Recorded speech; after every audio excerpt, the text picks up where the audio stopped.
Good morning. I'm Gloria J with Action Speaks, continuing our reading of history, research, and studies of giftedness. And all of this is being done to authenticate my new book, Every Child Born Gifted. Today we will continue the reading of a study beyond deficit thinking, providing access for gifted African American students, underrepresentation and gifted education. How did we get here and what needs to change? The author is Michelle Frazier Trotman. January 1st, 2002, publication Roper Review, ISSN number 02783193. We shall continue the reading with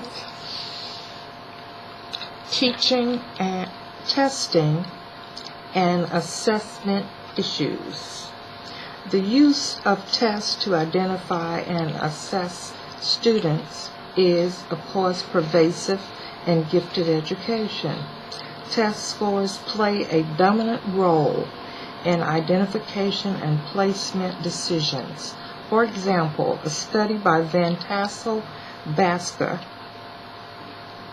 Patton, and Perlman, 1989, revealed that 88.5% of states rely primarily on standardized, norm-referenced tests to identify gifted students, including those from economically and culturally diverse groups. More than 90% of school districts use these test scores. Colangelo and Davis, 1997, Davis and Ream, 1997, are the writers or the producers of this information. This near exclusive reliance on test scores for placement decisions keeps the demographic of gifted programs resolutely white and middle class, while traditional intelligence tests more or less effectively identify and assess white students. They have been less effective with African American students. This raises the question, why do we continue to use these tests so exclusively and extensively?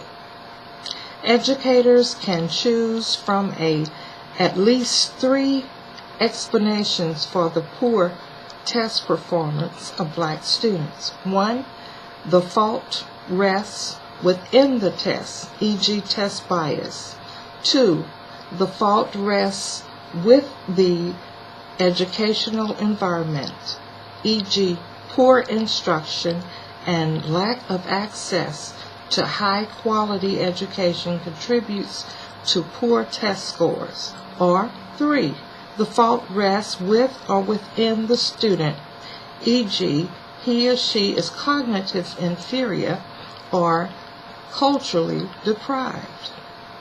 Educators who select the first 2 viewpoints would feel an obligation to make substantive changes in assessment and educational practices.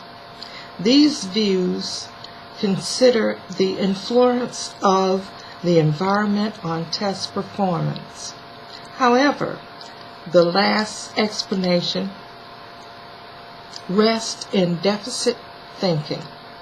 It is an example of blaming the victim. Educators who support this view abdicate any responsibility for minority students' lower test scores. See Herrnstein and Maury, 1994, Jensen, 1981, Rustin and Ankney, 2000. Because of the belief that genetics determine intelligence and that intelligence is static. IQ-based definitions and theories. Little agreement exists among educators regarding how best to define the terms intelligent or gifted.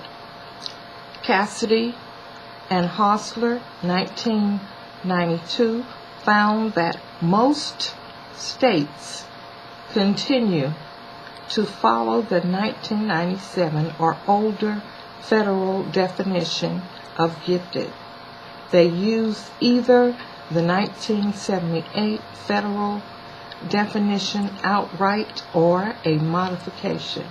30 states had made not definitional revisions in at least a decade, and only 15 states had made revisions between 1987 and 1992. Essentially, most states continue to define giftedness dimensionally as a function of high IQ score. IQ or test-driven definitions are effective at identifying middle-class white students, but can ignore those students who A. perform poorly on paper and pencil tasks conducted in artificial or lab-like settings, B. do not perform well or culturally loaded tests, e.g. Hims, 1992, and Kaufman, 1994. C. Have learning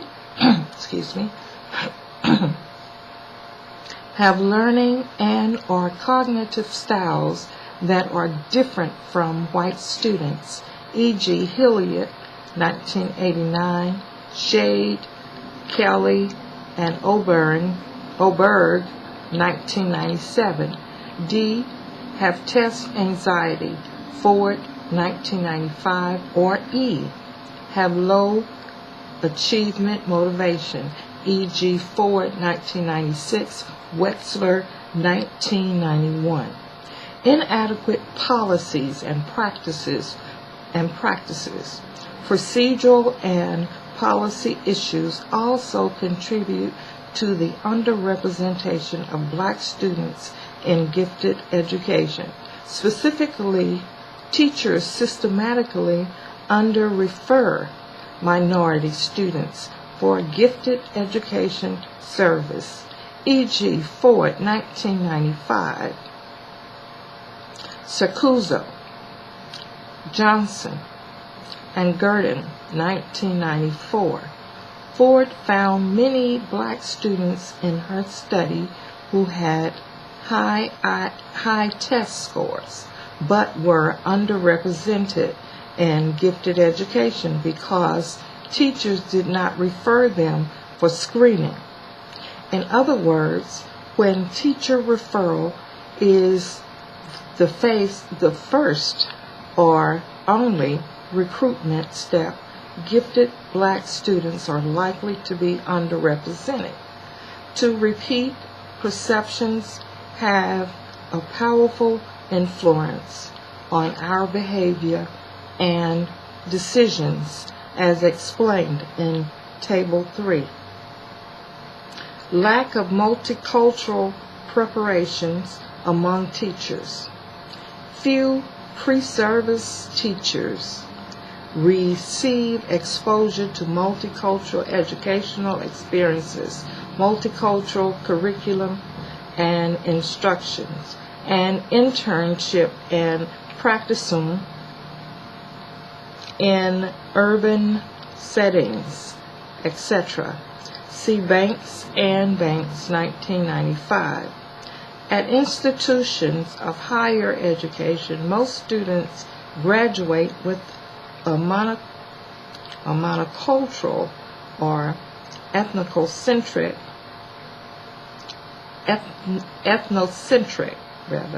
curriculum that ill prepares them to work with culturally,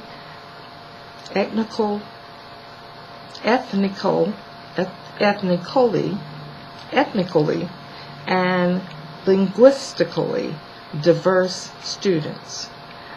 They consequently misunderstand cultural differences among diverse students relative to learning styles, communication styles, and behavior styles. Educators may perceive these differences as deficits, as Table 3 illustrates.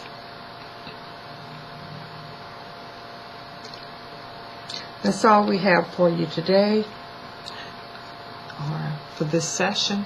Next session, we will continue reading from Research Studies and History of Giftedness. And we will continue to read from,